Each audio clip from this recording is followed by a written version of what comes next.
Hello नमस्कार, सी Mukesh Sharma. Solvency ratio part 3। पहली दो ratio, number 1 debt to equity ratio और नंबर 2 है total asset to debt ratio, ये हम पिछली दो क्लासेस में अच्छी तरह से पढ़ चुके हैं। जो तीसरी रेशो हमारी प्रोप्राइटरी रेशो, इसका फार्मूला देख लेते हैं। प्रोप्राइटर्स फंड यानी जिसको हम शेयर होल्डर फंड भी कहते हैं और डिवाइड कर देंगे कंपनी की टोटल एसेट से तो मेरा आ जाती है प्रोप्राइटरी रेशो। ये तो फार्मूला सिंपल सा फार्मूला है, प्रोप्राइटर्स फंड को टोटल एसेट से डिवाइड किया तो मेरी आ गई प्रोप्राइटरी रेशो। क्या बताती है प्रोप्राइटरी रेशो हमारे को? ये प्रोप्राइटरी रेशो बताती है हमारे को कि जो टोटल एसेट है उसमें प्रोप्राइटर्स फंड का कितना प्रपोर्शन इन्वेस्ट है, यानी कि टोटल एसेट के अंदर कितनी प्रपोर्शन हमारा प्रोप्राइटर्स फंड का इन्वेस्टमेंट किया हुआ है हम लोगों ने। ठीक है, तो क्योंकि हम लोगों को पता है कि जो कंपनी की टोटल असेट को हम परचेज करते हैं, जो कंपनी में टोटल इन्वेस्टमेंट करते हैं असेट में, वो जो फंड है हमारा हम दो तरीक़ों से रेज कर सकते हैं। दो जगह से दो रिसोर्सेज होती है हमारे फंड रेज करने की। नंबर 1 होती है इंटरनल इक्विटी, हम मार्केट में शेयर इशू करते हैं और वहाँ से पैसा रेज करते हैं, उसको हम कहते हैं internal equity, equity share capital या प्रेफरेंस शेयर कैपिटल। दूसरा होता है हमारा लोन फंड, जो हम लैंडर से लेते हैं। वो लैंडर्स हमारे बैंक हो सकते हैं, कोई दूसरी कंपनी हो सकती है, थोड़ा बिजनेस हाउस हो सकता है, या कोई फाइनेंशियल इंस्टीट्यूशन हो सकता है, किसी प्राइवेट पर्सन से भी ले सकते हैं। तो कंपनी का बिजनेस चलाने के लिए ये तो डिसाइड हो गया कि दो तरह के फंड्स की जरूरत है, एक इंटरनल इक्विटी और एक एक्सटर्नल इक्विटी यानी कि लोन फंड। तो उन दोनों पैसों से हम जब पूरा पैसा इकट्ठा कर लेते हैं, टोटल पैसा हमारे पास टोटल अमाउंट आ जाता है, तो उस पैसे से हम कंपनी की टोटल असेट में इन्वेस्ट करते हैं, पैसा लगाते हैं। तो अगर ये रेशो जो हम देख रहे हैं, इसमें हम ये देख रहे हैं कि जो टोटल सेट अपने परचेज की, इसमें प्रोप्राइटर्स का पैसा कितना लगा है। खाली ये पता लग रहा है कि जो प्रोप्राइटर्स ने इस टोटल असेट को परचेज करने में कितना पैसा अपना इन्वेस्ट किया है। बैलेंस पैसा किसने किया होगा? लैंडर्स ने। तो सबसे पहले तो ये जो रेशियो है प्रोप्राइटर्स फंड और हमारी टोटल असेट के बीच में एक रिलेशनशिप बताती है कि कितना अमाउंट हमने इस टोटल असेट को खरीदने के लिए प्रोप्राइटर्स का यूज़ किया। अब हम इस फार्मूले को जो लिखा है हमने, इसको निकाल कैसे सकते हैं, रेशियो निकालेंगे कैसे, ये अमाउंट जो दो लिखी है प्रोप्राइटर्स फंड और टोटल असेट, इसको डिराइव कैसे करेंगे। बड़ा आसान तरीका है, पिछली क्लासों में हम निकाल भी चुके हैं, फिर भी चलो एक बार डिस्कस कर लेते हैं, देख लेते हैं। पहला है शेयर होल्डर फंड, जिसको हम प्रोप्राइटर्स फंड भी कह सकते हैं, दोनों में से कोई नाम ले सकते हैं, इट्स ओके। इसमें हम लेंगे इक्विटी शेयर कैपिटल और प्रेफरेंस शेयर कैपिटल, दोनों कैपिटल लेने हैं मुझे, इक्विटी शेयर कैपिटल भी लेना है और प्रेफरेंस शेयर कैपिटल भी लेना है। और जो कंपनी की का reserve surplus, profit loss account या जनरल रिजर्व वगैरह का जो पार्ट हमारा रिजर्व सरप्लस के अंदर कंपनी की बैलेंस शीट के अंदर दिखाया गया, शो किया हुआ है, उसे इसकी equity share capital plus preference share capital में जोड़ देंगे तो हमारा क्या आ जाएगा? Shareholder fund. बड़ा आसान तरीका है, equity share capital plus preference share capital plus reserve surplus लो और उसको यहाँ लिख दो, उसको कह देंगे प्रोप्राइटर्स फंड। जो अमाउंट आएगा उसको हम प्रोप्राइटर्स फंड कह देंगे। अब ये तो सीधा तरीका हो गया, लायबिलिटी साइड में गया, इक्विटी या लायबिलिटी साइड में, वहाँ से equity share capital, preference share capital, reserve surplus उठाया, तीनों को जोड़ा और मेरा आ गया इक्विटी शेयर होल्डर फंड या proprietors fund, sorry share holder fund या प्रोप्राइटर्स फंड। अब वैसे तो मैंने पिछली क्लासों में बताया कि आप टी शेप बैलेंस शीट बनाना सीखिए, छोटी छोटी फिगरें, उसमें अलग अलग फिगरें लिखिए और प्लस माइनस करके जो फिगर आपको अपने फार्मूले के लिए चाहिए, जो न्यूमेरिकली कैलकुलेशन करने के लिए चाहिए, उसे वहाँ से निकाल लीजिए, रटने की जरूरत ही नहीं है। लेकिन चलो ये तो मैंने लायबिलिटी साइड से एक निकाल लिया, अब जब फार्मूला डिस्कस ही करने चले तो एक बार असेट साइड अप्रोच से भी हम शेयर होल्डर फंड निकाल लेते हैं। मैंने टोटल असेट उठाई, लिखा share, S for share, H for holder, F for fund, और मैंने टोटल असेट वाली साइड से ले रहा हूँ मैं। टोटल असेट मैंने कंपनी की असेट साइड से उठाई और उसमें से माइनस कर दिया टोटल डेट।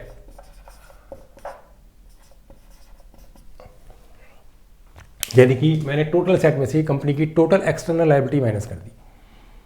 दोनों बातों का ध्यान रखना है कि टोटल डेट लेने के लिए मुझे करंट लायबिलिटी और नॉन करंट लायबिलिटी दोनों जोड़नी, दोनों डेट होते हैं। हमें केवल लॉन्ग टर्म डेट नहीं लेना, जैसे कि मैंने डेट इक्विटी रेशियो में लिया था, वहाँ मुझे लॉन्ग टर्म डेट लेना था, यहाँ पर मुझे टोटल डेट लेना है। अगर मैं टोटल असेट में से कंपनी की टोटल आउटसाइड लायबिलिटी बच जाए बट माइनस कर दूँ तो मेरे पास क्या बचेगा? जो पैसा बचेगा, बैलेंस बचेगा, वो शेयर होल्डर फंड ही तो बचेगा। तो मैं इस तरह से भी कैलकुलेट कर सकता हूँ असेट साइड अप्रोच से। चाहे आप इस तरह से शेयर होल्डर फंड निकालो, चाहे आप इस अप्रोच से निकालो, आपका अमाउंट सेम आएगा, सेम अमाउंट में कभी डिफरेंस नहीं आएगा। कि शेयर होल्डर फंड इस साइड से निकालो या उस साइड से निकालो, अमाउंट तो सेम ही रहेगा। शेयर होल्डर फंड ने जितना पैसा लगाया उतना ही रहेगा, चाहे आप ये अप्रोच यूज़ करो चाहे ये अप्रोच यूज़ करो। अब हम टोटल सेट निकाल लेते हैं। ठीक है, टोटल सेट निकालते हैं तो मैंने अब के बहुत सिंपल सीधा वाला फार्मूला लिखा है। अभी तक मैंने इधर उधर से कैलकुलेशन करके निकाली थी फिगरें, अब कि मैंने सीधी बैलेंस शीट से ही फिगरें उठा ली।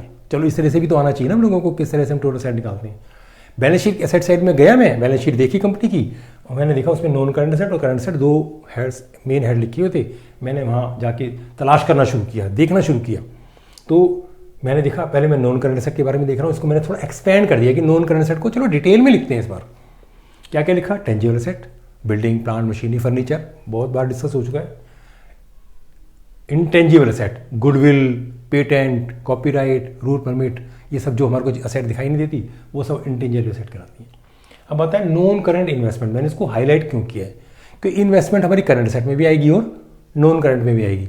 लेकिन अगर इन्वेस्टमेंट, यहाँ पर कौन सी इन्वेस्टमेंट आएगी? अगर उस इन्वेस्टमेंट को मैंने 1 साल से ज़्यादा पीरियड के लिए इन्वेस्ट किया हुआ है, उसको मैं कहता हूँ non current investment.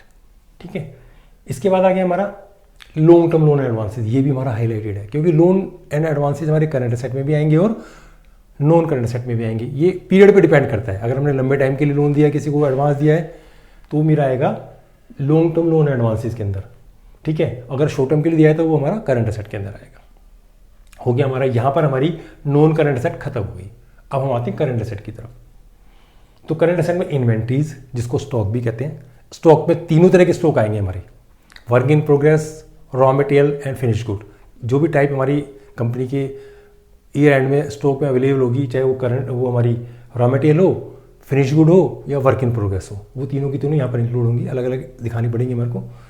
Trade receivable, trade receivable वो अमाउंट होता है जो हम किसी को क्रेडिट पर सेल करते हैं, यानी कि सेल करते से नहीं हमारे को पैसा नहीं मिल जाता, बल्कि कुछ टाइम बाद मिलता है। वो हमारे डेटर्स कहलाते हैं या उसमें बिल रिसीवेबल भी इंक्लूड होता है। एक बात का ध्यान रखना है, पहले भी डिस्कस कर चुके हैं, ट्रेड रिसीवेबल निकालते समय डेटर्स और बीआर को जब हम जोड़ते हैं, तो अगर कंपनी ने अपनी किसी डाउटफुल डेट के लिए कोई प्रोविजन किया हो अपनी बुक्स के अंदर, तो मुझे इसमें से माइनस कर देना है। यानी कि नेट ट्रेड रिसीवेबल लेने मुझे, यानी कि रिसीवेबल का केवल रिलायबल पार्ट लेना है। ठीक है, ओके। इसके बाद आता है हमारा करंट इन्वेस्टमेंट। सेम वही चीज़ है, अगर लॉन्ग टर्म के लिए किया तो नॉन करंट इन्वेस्टमेंट, अगर मैंने शॉर्ट पीरियड के लिए इन्वेस्ट किया है तो मेरा current investment. Cash and cash equivalent में पता ही है, हमारा कैश इन हैंड बैंक में जो हमारा कैश बैलेंस होता है। इसके बाद हमारा एफडीज है, हमारा चेक इन हैंड है, ये सब कैश एंड कैश इक्विवेलेंट का पार्ट होता है हमारा।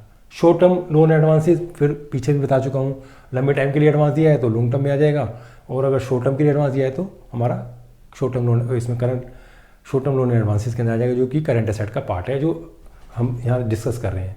इसके बाद अदर करंट एसेट, जो करंट एसेट कहीं भी नहीं आई वो अदर करंट एसेट के अंदर आ जाएंगी, जैसे कोई इनकम रिसीवेबल है, ठीक है, प्रीपेड एक्सपेंसेस है, ये सब जो हमारे डिविडेंड रिसीवेबल है, एडवांस रेंट है, एडवांस एडवर्टीजमेंट एक्सपेंसेस हैं, ये सब हमारे किसमें आ जाएंगे? अदर करंट एसेट के अंदर। लेकिन टोटल एसेट निकालते समय पहले भी मैंने बताया था कि एक चीज़ का ध्यान रखना है, अगर अदर करंट एसेट के अंदर कोई फिक्शिशियस एसेट्स है, कल भी डिस्कस किया था हमने, तो मुझे उसे माइनस कर देना है क्योंकि वो टोटल एसेट का पार्ट नहीं है। ठीक है, अब ये जो रेशियो हमने पढ़ी है, अब ये तो डिस्कस कर लें कि ये कितनी होनी चाहिए, इसका कंक्लूजन क्या निकला लास्ट में। हम निकाल के छोड़ दें, ये तो कोई आंसर नहीं है, तो हमारे से तो पूछेगा एग्जामिनर कि भाई ये बताओ कंपनी की लॉन्ग टर्म स्टेबिलिटी अच्छी है, ख़राब है, या उसकी कंडीशन कैसी है, सब पूछेगा हमारे से। तो मैंने अब ये नोट यहाँ पर मैंने लिखा हुआ है हाई रेशियो। अगर हाई रेशियो का मतलब है कि प्रोप्राइटर्स फंड का जो प्रोपोर्शन है टोटल एसेट के अंदर ज़्यादा है, हमने ज़्यादा अमाउंट जो टोटल एसेट में परचेज करने के अंदर इन्वेस्ट किया है वो प्रोप्राइटर्स फंड का किया हुआ है। तो इस हाई रेशियो का कंपनी पर क्या फ़र्क पड़ता है? ये रेशियो ज़्यादा होती है, इसका फ़ायदा ये है कि कंपनी लॉन्ग टर्म स्टेबल है, यानी कंपनी की लॉन्ग टर्म स्टेबिलिटी अच्छी है, company financially long term sound है, कंपनी के लिक्विडेशन के चांसेस कम है, कंपनी आराम से लिक्विड नहीं होगी क्योंकि कंपनी अपने फंड पर ज़्यादा डिपेंड कर रही है, ना कि लेंडर्स के फंड पर। और जब ये रेशियो ज़्यादा होती है तो लेंडर्स को क्या फ़ायदा है, नुकसान होता है? लेंडर्स का सेफ्टी मार्जिन ज़्यादा होता है। उनको लगता है कि कंपनी ने जो अपनी टोटल एसेट इन्वेस्ट की है उसमें मेजर पोर्शन तो किसका है? प्रोप्राइटर्स का। उनका तो बहुत माइनर पोर्शन है, और इन केस कंपनी का अगर लिक्विडेशन हो जाए तो उनका पैसा पूरा वापस मिल जाएगा, उनका पैसा डूबने के चांसेस नहीं है। तो अगर ये रेशियो हाई होती है तो कंपनी की financial long term financial stability अच्छी होती है, और जो लेंडर्स होते हैं उनको बहुत अच्छा प्रोटेक्शन मिलता है, अपना प्रोटेक्शन मार्जिन उनका अच्छा होता है, उनका पैसा डूबने के चांसेस कम होते हैं। अब लोअर साइड में चलते हैं। अगर ये रेशियो लो हो तो ये पोजीशन जो है कंपनी के लेंडर्स के लिए अच्छी नहीं होती, यानी कि हमने टोटल एसेट में अपना प्रोप्राइटर्स का फंड कम इन्वेस्ट किया हुआ है और ज़्यादा हम डिपेंड किस पर हैं, लेंडर्स के ऊपर। और इन केस लिक्विडेशन हो जाए कंपनी का तो लेंडर्स का पैसा सेफ नहीं होता, उनको पूरा शायद पैसा नहीं मिलेगा। और इस केस में जो लेंडर्स होते हैं ना, हमारे जो लेंडर्स हमारे को पैसा देने वाले होते हैं, वो हमारे को आराम से पैसा प्रोवाइड नहीं कराते। कंपनी के बिजनेस एक्सपेंशन के लिए, प्रोडक्शन को बढ़ाने के लिए, नई फैक्ट्रीज़ के लिए, नई मशीनरी प्लांट के लिए वो आराम से पैसा नहीं देंगे। तो ये पोजीशन हमारे बिजनेस एक्सपेंशन को रोक सकती है। लेंडर्स के मन में हमारे लिए ज़्यादा अच्छा विश्वास नहीं होता, कंपनी के ऊपर ज़्यादा भरोसा नहीं करते वो।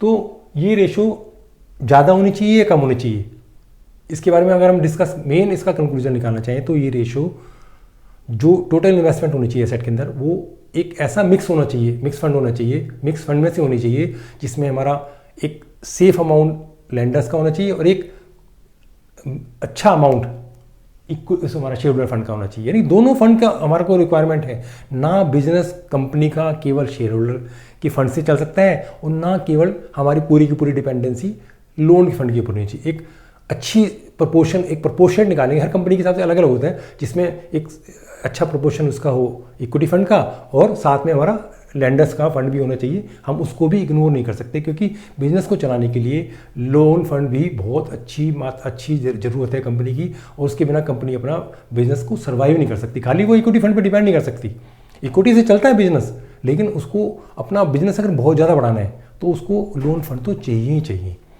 तो अब ये जो हमारा जो हमने रेशो डिस्कस कर रहे थे ये खत्म हो जाती है, और ये रेशो में इसमें यही सब कुछ है। आप इसको अच्छी तरह से पढ़िए। मेन तो इसमें फार्मूला डिराइव करना है। और कमेंट्स बॉक्स में प्लीज़ मुझे अपने सजेशन लिख के भेजिए। मैं ऑनलाइन ऑफलाइन दोनों तरह से इनकम टैक्स कॉस्टिंग और अकाउंट्स की क्लासें लेता हूँ।